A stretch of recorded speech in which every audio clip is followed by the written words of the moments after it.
خب قبول داری یک سری چیزا هستا تو را مجبور میکنه یک روزایی را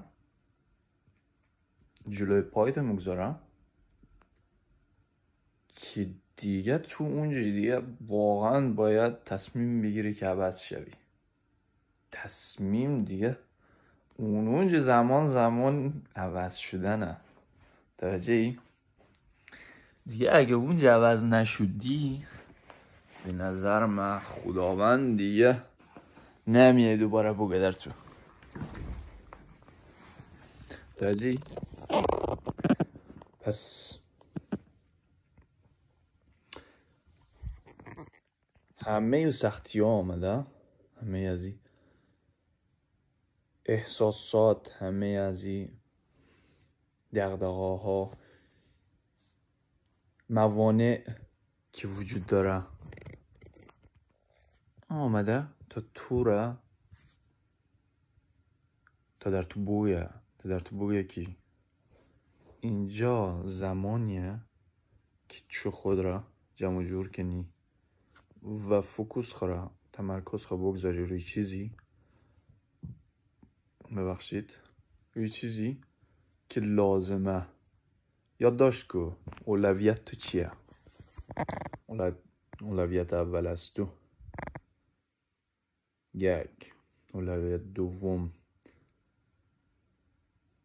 اولویت سوم، یعنی ستا رو بگذار جلوی تمرکز کن روی از اینا، بقیه چیزا محو میشه. توجهی؟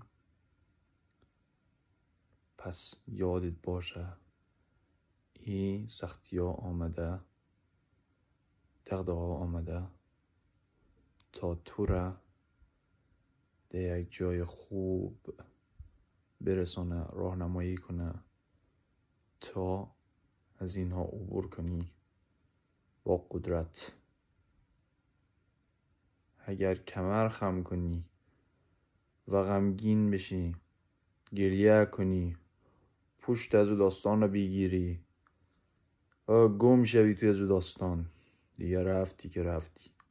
تمرکز خود بگذار را می ستای اولویت خود از زندگی که چیا تو را در یک جای بهتر میرسانه. روی خودت بیشتر کار کن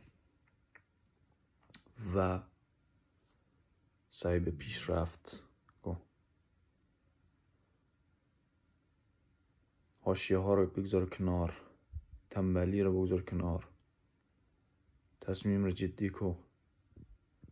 خودتی و خودت اینجی. یا علی.